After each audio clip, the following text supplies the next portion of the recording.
We spent the first segment of the show talking about year 75. Year 76 is upon us, and NASCAR's got a lot of challenges, and there are a few changes, and the now retired driver Kevin Harvick talks about the upcoming season. I like the fact that they keep mixing it up. I like the fact that the rounds are different. I like the fact that the racetracks are different. I really like the fact that we're going to Iowa.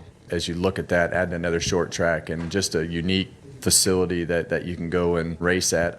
I don't like things being the same. I know the first half of the season is a little bit different at the beginning, but pretty much, a lot of it's the same, except for California Speedway not being in there and Atlanta being second. And when you look at the playoffs and you see another super speedway race, what I would call a super speedway race at Atlanta, I think that's interesting with the, 2 of the 10 super speedway races being in the playoffs and the Roval still being in the playoffs and having 2 road courses.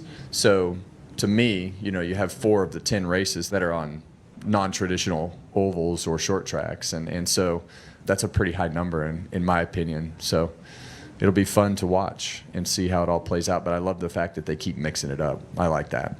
I like change. Kevin Harvick can be watching those races from the couch because the Fox part of the broadcast year will be over by the time they get to the playoffs, Alexis. Yeah, it's funny to hear Kevin Harvick say, I like change. Not many people do. But I certainly do when it comes to NASCAR schedule. And actually, Brad corrected me in the last segment. I thought Dover had moved to a little bit later, and that maybe was just wishful thinking because they've had such bad weather the last few years. But I think they're still on the same date. But there is some changes, as Harvick mentioned, to the schedule for 2024. I mean, the fact of just having 2 road courses, as he mentioned in the playoffs, is very interesting to me because I remember what seems like not that long ago where it seemed like it would be crazy to even put the Roval, one road course in the playoffs. People were like, oh, we can't have a road course in the playoffs. Why would we do that? And now here we are with 2 and, so many more of them on the schedule. So it just seems like things just keep evolving into having more variety in our racetracks. And I personally love that as well.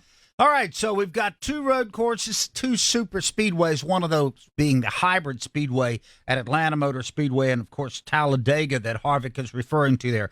Brad, overall, the schedule, not that much change. We open back up the exhibition race at the L.A. Coliseum. Iowa takes California's place, so this is almost a status quo type season we're headed into. Yeah, well, that and Indy is back on the oval. True. A little bit of disappointment, though, just because it had been said that, boy, here's the 2023 schedule. Just wait until 2024. And, there were talks to try and go international and race up in Canada, and those deals fell through. I know a lot of people have long wanted to see Iowa Speedway on the schedule. Ideally, the short track package with NASCAR is going to right itself, and we're going to see a phenomenal race there. I do like some of the changes in the playoffs, however, that we did talk about. I like it a lot, actually. And I know there are some people who are like, oh, no, 2 super speedways, a couple of road courses. Look, those should be considered opportunity. I mean, the round of 16 will start with Atlanta and then go to Watkins Glen before going to the Bristol night race. And here's what I like about this is that, look, we don't know what's going to happen in Atlanta. It could take out 5 of our playoff drivers, for example. That could be their elimination race in that round. Watkins Glen, someone could have a mediocre day. I think it actually sets it up for the Bristol night race to be more exciting than what we've seen in a long time, because I do feel like a lot of people may come into that race with their backs against the wall to try and make it into the round of 12. And when people are in desperation mode at the night race at Bristol, you should probably go buy your tickets now, because that might become one of the most talked about races of 2024. Alexis, we talk a lot. This phrase gets tossed out a lot when we're talking now about Atlanta and Talladega as wild card. Is there a scenario here where we could see 2 absolute outlier wild card winners of those races making their way into the playoffs? It's interesting to talk about those races as wild card races, and I'm guilty of doing it too. But to a certain extent, because of this new car, I feel like almost every race could certainly be an outlier now. You have some where you're like, okay, well, the big teams are most likely going to rise to the top. But just think about over the past few years, we've had some situations where even races that aren't particularly considered wild cards have produced winners that we weren't expecting, or things happen that we weren't expecting almost every single week. So, I mean, yes, we like to talk about those races as wild cards. And certainly when you're talking about the super speedway races, they tend to have more different winners than the other races. But I almost feel like that's kind of overused now. Maybe that's just me. I don't know. Every race can be a wild card. Ask Christopher Bell about Phoenix. Yeah, I mean, Probably didn't see that coming. Brad, do you like it? You good with two of these sort of crazy races in the championship 10? Absolutely. The playoffs should be exciting. They should be very exciting, and I think they've added excitement to it. You know, we talk about the first round with Atlanta, Watkins Glen, then the Bristol night race. Well, the next round is going to have Kansas, Talladega, and end with the Roval. Again, for me, that gets my excitement level up. These are races that people are going to be talking about. These are races that have the great potential to make the highlight reel on Sportscast, not just highlights of NASCAR shows, but highlights of sports reports for the week. To me, that's great. And I think NASCAR, by adding Atlanta, by adding Watkins Glen, kind of hit a home run with this one, in my opinion. Brad, you've spent a lot of time at Indianapolis Motor Speedway. Now that they're back on the oval, do the fans come back?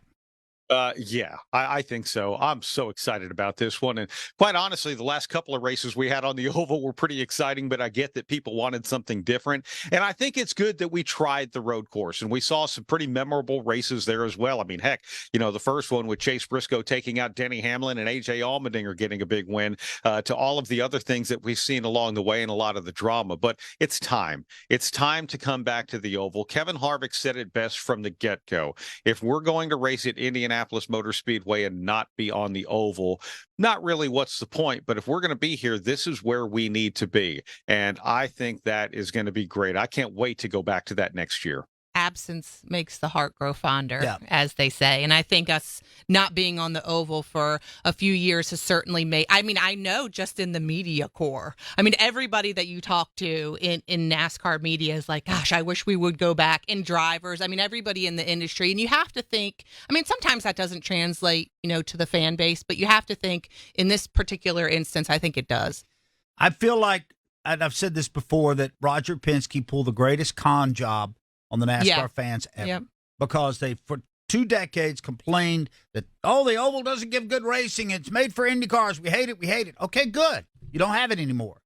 It wasn't. It wasn't a season into the road course. Oh, bring the oval back. Bring the oval back. And the drivers helped. Yeah, they They did. were very vocal about, we want to run here, not this made-up road course that was actually designed for F1. That's where the prestige is. You know, there's so much tradition at Indianapolis Motor Speedway. And yes, it's cool to race there in any iteration, but the tradition and the heritage is on the oval.